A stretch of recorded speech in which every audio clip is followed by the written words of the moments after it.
Hello, educators. Today, I want to introduce you to an investigation that helps students step into the role of archaeologist. In this role, they'll uncover the lives of ancient peoples by studying artifacts they left behind. Our focus is on Range Creek.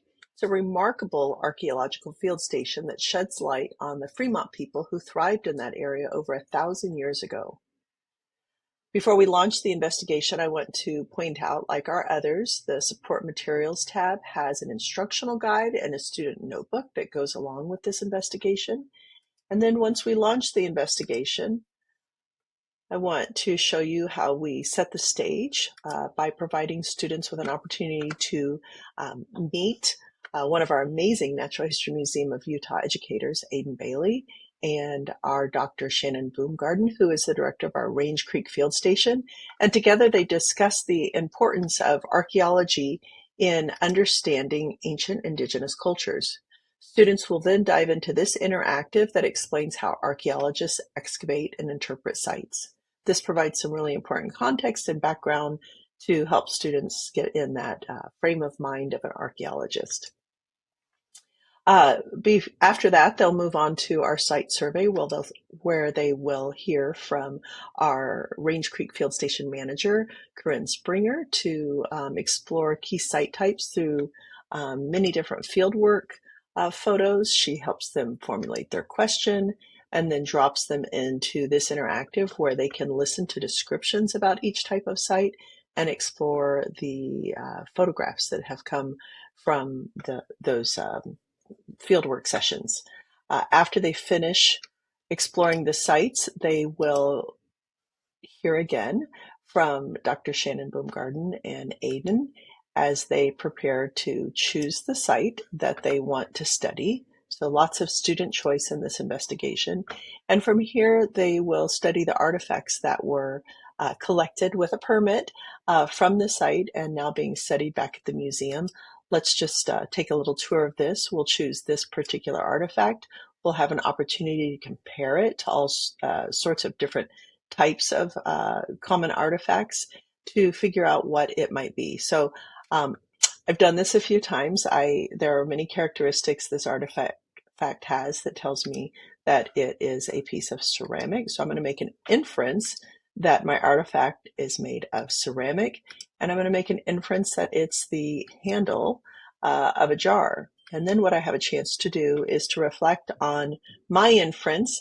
I can either reevaluate my thinking or have it validated. In this case, it's being validated. I can listen to what Corinne has to say, or Shannon, or I can even hear from Jordan. So I'm getting to see lots of different types of scientists in the field and hear their perspectives about this particular artifact type. Now, once I'm done examining that artifact, I would go on and study the others and take careful notes as I go. And on a subsequent day, I would come in and hear again from Shannon and Aidan as I begin to think about what these artifacts might tell me about the Fremont people who use them. So in this particular case, we'll choose our residential village. Through my research, I knew that this particular item was often used in preparing food. So I'll drop it there. I can see automatically. It also shows me it was used for storing and caching. Same with this ceramic sherd. I learned that the bone awl was used in sewing, that sediment was often collected to better understand what sorts of farming was being done. We'll move through this pretty quickly. More storage. This was used for ornamentation. Shirt flakes were a byproduct of tool making, burned corn, in preparing food, among other things. The matade was certainly in preparing food, among other things. Bone fragments, food, and of course projectile points, tool making. Once I'm done with that, I can continue forward and research these activities, hearing from other archaeologists on what we know about hunting and tool making, gathering and collecting, storing and caching food, and so forth. So I can complete very thorough research on the artifacts that are in my site, ultimately to help me craft an explanation that will help me answer my research question. Once I'm done there, I will continue into the next section which gives me, again, support from our scientists. And then it structures it provides me with some structure to take all of the research I've done and use it to begin developing an explanation to my research question. I want to remember to download these because if you are having students type into these forms, you want them to have a chance to not lose their work. So I'm going to continue on, and as I get to this last section, the communicate section, I want to show you that there are on-screen supports to help guide students, and in particular, there are also templates that help them share their findings via a podcast or an archaeological report, which are typical reports that our archaeologists use to communicate their findings.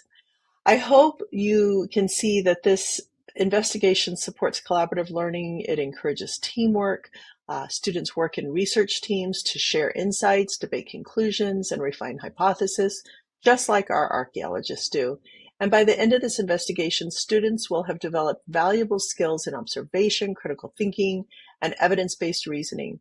They'll also gain a deeper appreciation for the Fremont people and their contributions to Indigenous history. It's an immersive hands-on journey into archaeology, blending science, history, and collaboration to create powerful learning experiences for your students. I hope you'll take a look at it, and happy teaching.